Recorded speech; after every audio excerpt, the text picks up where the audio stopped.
Welcome to the I Plus Training Solutions PYQ discussion of June 2025 NET question paper.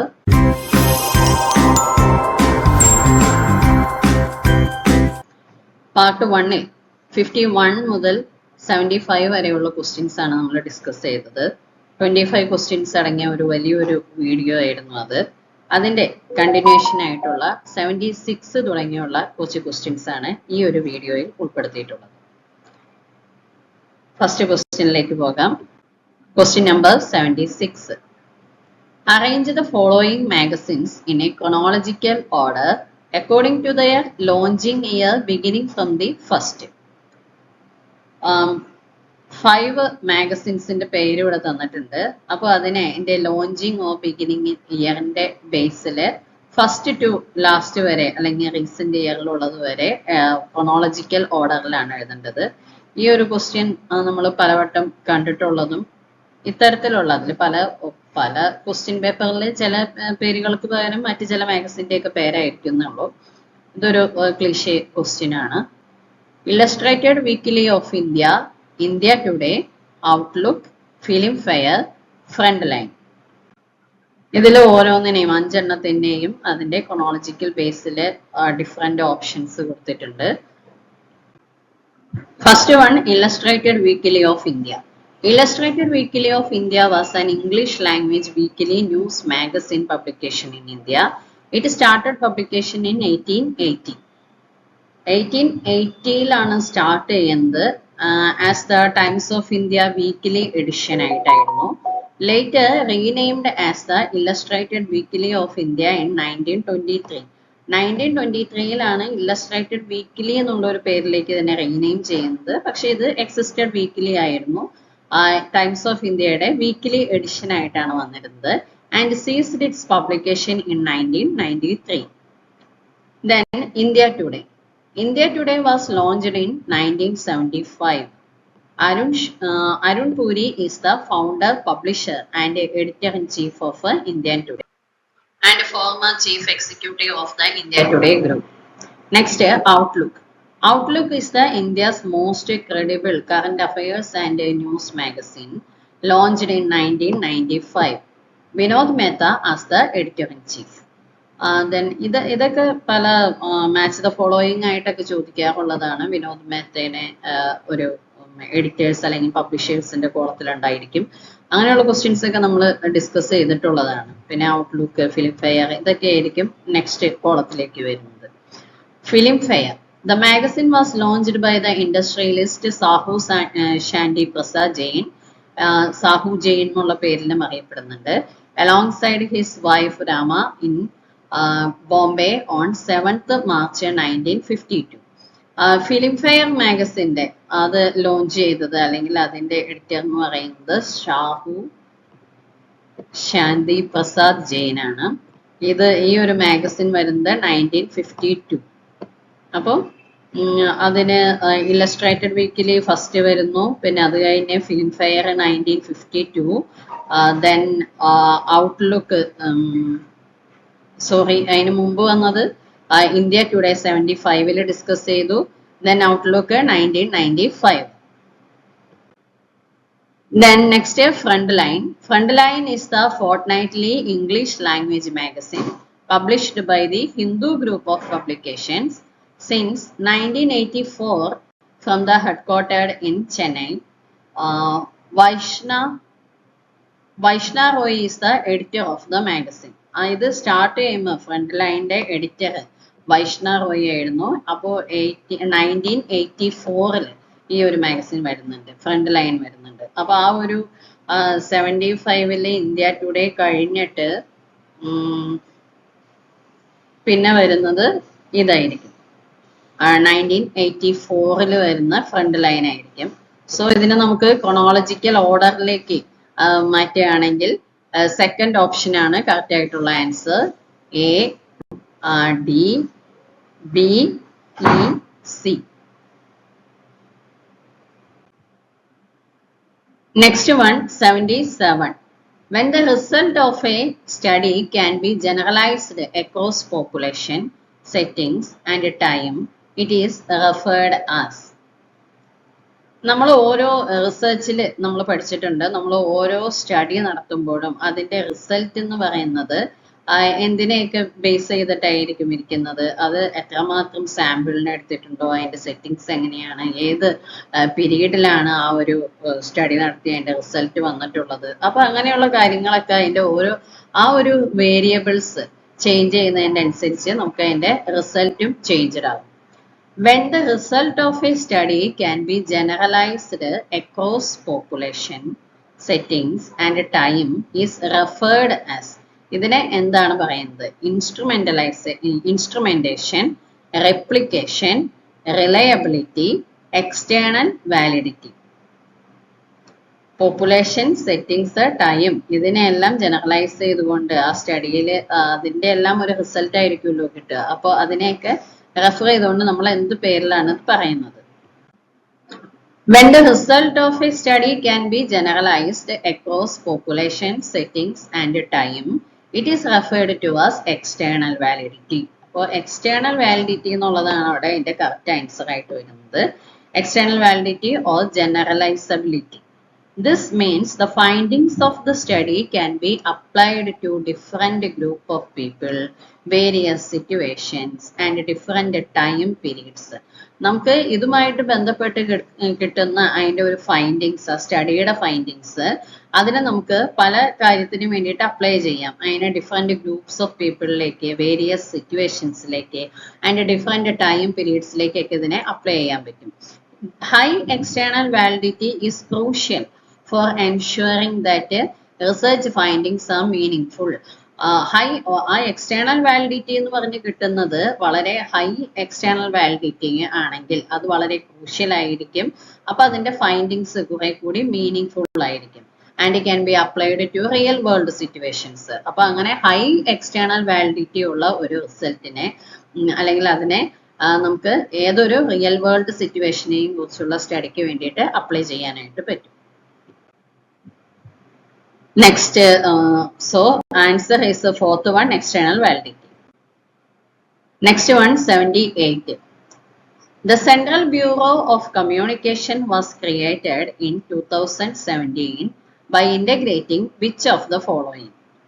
Central Bureau of Communication എന്ന് പറഞ്ഞുകൊണ്ട് create ചെയ്യപ്പെടുന്നത് 2017-ലാണ്. അത് ഏതെല്ലാം വകുപ്പുകൾ ചേർന്നിട്ടാണ്, അല്ലെങ്കിൽ ഇതിൽ പറയുന്ന ഈ വിവിധ ഡിപ്പാർട്ട്മെന്റുകളെ പറ്റിയിട്ട് അല്ലെങ്കിൽ സെക്ഷനുകളെ പറ്റിയിട്ട് പറയുന്നുണ്ട്. ഇതിൽ ഏതെല്ലാം ചേർന്നിട്ടാണ് സെൻട്രൽ ബ്യൂറോ ഓഫ് കമ്മ്യൂണിക്കേഷൻ ആയിട്ടുള്ളത്? DAVP, press information bureau, directorate of field publicity, song and drama division, publication division. ഇനി ഇതിൽ ഏതൊക്കെയാണ് അതിൽ വരുന്നതെന്ന് നോക്കാം. ഇതിലെന്തായാലും ഇതിന്റെ ഓപ്ഷൻസിൽ 4 ഓപ്ഷനാണ് പറഞ്ഞിട്ടുള്ളത്. 4 ഓപ്ഷനിൽ എല്ലാത്തിലും അവര് തന്നിട്ടുള്ളത് മൂന്നെണ്ണത്തിന്റെ പേരാണ്. അപ്പൊ നമുക്ക് അത്രയും ഓപ്ഷൻസ് 5 ഓപ്ഷൻ തന്നിട്ടുണ്ട്. ഒന്നില് ഫസ്റ്റ് വണ്ണിൽ ഇവിടെ 4 എണ്ണം കൊടുത്തിട്ടുണ്ട്. ACDE ഉണ്ട്. ബാക്കിയുള്ളതിലൊക്കെ 3 എണ്ണം വീതമുള്ളൂ. അപ്പൊ ഇതിന്ന് എങ്ങനെയൊക്കെ ആയാലും എല്ലാതും വരുന്നില്ല. അപ്പൊ അതെന്തായാലും അതിന്റെ കറക്റ്റ് ആൻസർ എന്താണെന്ന് നോക്കാം. Explanation. The Central Bureau of Communication was created in 2017 by integrating the Directorate of Advertising and Visual Publicity, DAVP അതിൽ വരുന്നുണ്ട്. Then Directorate of Field Publicity വരുന്നുണ്ട്. And Song and Drama Division അത് 3ഉം ഇതിൽ ഉൾപ്പെടുന്നുണ്ട്. Essentially, the CBC was formed by merging several pre-existing government agencies responsible for disseminating information and promoting government policies through various media channels. അപ്പോൾ ഇത് പുതുതായിട്ട് ഏതെങ്കിലും ഒരു ഏജൻസിനെ create ചെയ്യുകയല്ല ചെയ്തത്. എക്സിസ്റ്റിംഗ് ആയിട്ടുള്ള ഏജൻസികളെ മെർജ് ചെയ്തുകൊണ്ടാണ് ഈ സെൻട്രൽ ബ്യൂറോ ഓഫ് കമ്മ്യൂണിക്കേഷൻ വന്നിട്ടുള്ളത്. ഇതിന്റെ മെയിൻ ആയിട്ടുള്ള ഉദ്ദേശം എന്തിനു വേണ്ടിയിട്ടായിരുന്നു? Responsible for disseminating information and promoting government policies through various media channels. അപ്പൊ അതിൽ വരുന്നത് 3 ഏജൻസീസ് ആണ്. അതൊക്കെയാണ് ഏതെല്ലാമാണ്? DAVP, directorate of advertising and visual publicity, Then field publicity, Directorate of Field Publicity, DFP, and Song and Drama Division. ഈ മൂന്നെണ്ണമാണ് അതിൽ വരുന്നത്. So second option A, C, D ആണ് correct answer. Next one, which of the following element must be present for libel to be actionable? ഇനി താഴെ പറയുന്നതിൽ ചില elements തന്നിട്ടുണ്ട്. അപ്പോൾ must be present for libel to be actionable. നമുക്കൊരു case file ചെയ്യുകയാണോ, ഒരു ലിബൽ ആണ് അല്ലെങ്കിൽ സ്ലാൻഡർ ആണെന്ന് പറഞ്ഞുകൊണ്ട് ഒരു ഡിഫാമേറ്ററി കേസ് ഫയൽ ചെയ്യുമ്പോൾ അത് എന്തിന്റെ ബേസിലൊക്കെ ആയിരിക്കും, ഈ പറഞ്ഞിട്ടുള്ളതിൽ എന്തിന്റെ ബേസിലായിരിക്കും അതിന്റെ മേലെ ആക്ഷൻ എടുക്കുക? The defamatory material must be communicated to a third party. Third party നോട് കമ്മ്യൂണിക്കേറ്റ് ചെയ്യുന്ന ഒരു കാര്യമാണോ ഡിഫാമേറ്ററി മെറ്റീരിയൽ ആയിട്ട് വരുന്നത്? There must be communication of a false statement. ഒരു false statementനെ കമ്മ്യൂണിക്കേറ്റ് ചെയ്യപ്പെടും. A plaintiff is identified by name or otherwise. ആ പ്ലെയിൻറ്റിഫിനെ identify ചെയ്യാനായിട്ട് പറ്റുന്നു, അയാളുടെ പേര് പറഞ്ഞുകൊണ്ടോ അല്ലെങ്കിൽ മറ്റേതെങ്കിലും ഒരു തരത്തിലോ ഐഡന്റിഫൈ ചെയ്യാൻ ആയിട്ട് പറ്റുന്നു. Plaintiff reputation was hurt. പ്ലെയിൻറ്റിഫിന്റെ ആ റെപ്യൂട്ടേഷനെ ഹേർട്ട് ചെയ്യുന്ന രീതിയിൽ ഒരു ലിബൽ വരുന്നു അല്ലെങ്കിൽ ഡിഫമേഷൻ വരുന്നു. A defamatory statement was published with negligence. അത് ഒരു നെഗ്ലിജൻസിന്റെ ബേസിൽ പബ്ലിഷ് ചെയ്ത ഒരു ഡിഫമേറ്ററി സ്റ്റേറ്റ്മെന്റ് ആകുന്നു. അപ്പൊ ഇങ്ങനെയുള്ള 4 സിറ്റുവേഷൻസ് പറഞ്ഞിരിക്കുകയാണ്. 5 സ്റ്റേറ്റ്മെന്റുകൾ പറഞ്ഞിട്ടുണ്ട്, 5 സിറ്റുവേഷൻ പറഞ്ഞിട്ടുണ്ട്.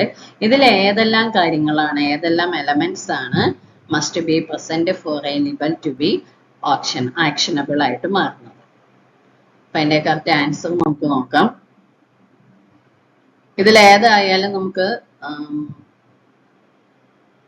എല്ലാതും വരുന്നുണ്ടോ അല്ലെങ്കിൽ ഏതെങ്കിലും ഒന്നിനെ മാത്രം നമ്മൾ മാറ്റി നിർത്തേണ്ടി വരുമോ എന്നുള്ള കാര്യമാണ് ഈ ഓപ്ഷനിലൂടെ നമുക്ക് ഓപ്ഷനെ ഒന്ന് ജസ്റ്റ് ഒബ്സർവ് ചെയ്യുമ്പോൾ മനസ്സിലാവുന്നത്. അപ്പൊ ഇതിൽ പറയുന്നത് അനുസരിച്ച് എല്ലാം തന്നെ സെക്കൻഡ് ആണ് ഇതിന്റെ ഒരു, എല്ലാ ഓപ്ഷൻസും കറക്റ്റ് ആണ് എന്ന് പറയുമ്പോൾ അതില് defamatory material must be communicated to a third party. ഒരു തേർഡ് പാർട്ടിനോട് പറയുന്ന ഡിഫമേറ്ററി മെറ്റീരിയൽ ആകാം, അല്ലെങ്കിൽ അതൊരു ഫാൾസ് സ്റ്റേറ്റ്മെന്റ് ആയിരിക്കാം. Otherwise plaintiff is identified by name or otherwise, പേരിലൂടെയോ മറ്റു തരത്തിലോ നമുക്ക് പ്ലെയിൻറ്റിഫിനെ ഐഡന്റിഫൈ ചെയ്യാൻ പറ്റുന്ന തരത്തിലുള്ളതാകാം, അല്ലെങ്കിൽ പ്ലെയിൻറ്റിഫിന്റെ റെപ്യൂട്ടേഷന് ഹേർട്ട് ചെയ്യുന്ന തരത്തിലാകാം. Defamatory statement was published with negligence. അപ്പോൾ ഇങ്ങനെയുള്ള ഒരു സിറ്റുവേഷനിൽ വരുന്ന ഇത്തരം എലമെന്റ്സ് എല്ലാം അതിൽ ഉൾപ്പെടുന്നു എന്നുണ്ടെങ്കിൽ അത് ആക്ഷനബിൾ ആയിരിക്കും. ഒരു കേസ് എടുക്കാൻ പാകത്തിന് അത് ആക്ഷനബിൾ ആയിരിക്കും. Next 80th question. The first investigative story of its kind regarding the burglary at the Watergate appeared in which news paper? ഈ വാട്ടർഗേറ്റ് സ്കാൻഡൽ അത് ഏത് ന്യൂസ് പേപ്പറിലാണ് ആദ്യമായിട്ട് പബ്ലിഷ് ചെയ്തത് എന്നുള്ളതാണ് ക്വസ്റ്റ്യൻ. ഇതും റിപ്പീറ്റഡ് ക്വസ്റ്റ്യൻ ആണ്. The New York Times, Wall Street Journal, Washington Post, the New York Sun. അപ്പൊ ഇതിന്റെ ആൻസർ നമ്മൾ പലവട്ടം പറഞ്ഞിട്ടുള്ളതും ഇതിന്റെ എക്സ്പ്ലനേഷൻ ഒക്കെ തന്നിട്ടുള്ളതൊക്കെയാണ്. എന്നാൽ കൂടി ഒന്നുകൂടി നോക്കാം. ഇതില് the first investigative story about the Watergate burglary revealing that it was part of a wider political spying and a sabotage campaign appeared in the Washington Post. അപ്പോൾ ആൻസർ എന്തായിട്ട് വരുന്നത് വാഷിംഗ്ടൺ പോസ്റ്റിലാണ് ഈ ഒരു വാട്ടർഗേറ്റ് സ്കാൻഡലിനെ കുറിച്ചിട്ട് ഉള്ള ന്യൂസ് ആദ്യമായിട്ട് വരുന്നത്. അതില് ബോബ് വൂഡ്വാർഡ് ആൻഡ് കാൾ ബേൺസ്റ്റൈൻ ഇവരുടെ പേരും ഇടയ്ക്ക് ചോദിക്കാറുണ്ട്. ആരാണ് ഈ ഒരു ഇത്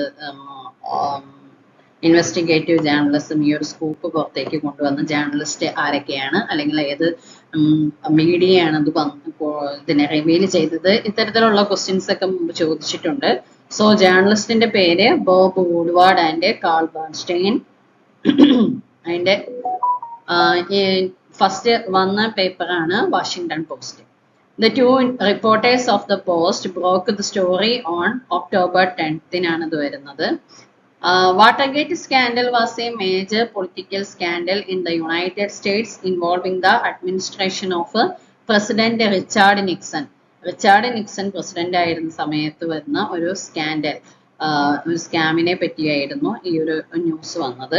it began with a break in at the Democratic National Committee headquarters in the Watergate complex in 1972. 1972 Watergate കോംപ്ലക്സിലെ ഇത് നടന്ന ഈ ഒരു ഇതുമായിട്ട് ബന്ധപ്പെട്ട് നടന്ന രഹസ്യ ആലോചനകൾ നടന്നത് വാട്ടർഗേറ്റ് കോംപ്ലക്സിൽ വെച്ചിട്ടാണ്. അതുകൊണ്ട് തന്നെയാണ് ഇതിനെ വാട്ടർഗേറ്റ് സ്കാൻഡൽ എന്നുള്ള പേരിൽ അറിയപ്പെടുന്നത്. The scandal escalated when it was revealed that Nixon and his aides has been involved in the break-in and subsequent cover-up. The scandal led to Nixon's resignation in 1974 to avoid impeachment.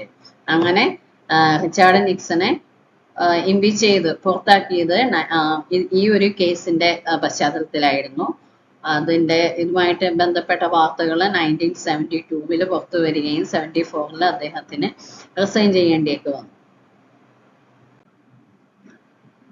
Next one, so ഇതിന്റെ answer Washington post ആണ്, ആ ഒരു news paper. ഈ ഒരു വീഡിയോയിൽ 76 to 80 questions, 5 questions മാത്രമേ discuss ചെയ്തിട്ടുള്ളൂ. ഇതിന്റെ നെക്സ്റ്റ് പാർട്ടിൽ നെക്സ്റ്റ് കണ്ടിന്യൂസ് ആയിട്ടുള്ള ക്വസ്റ്റ്യൻസിന്റെ ഡിസ്കഷൻ ഉണ്ടാകുന്നതായിരിക്കും. Thank you. Watch the next video.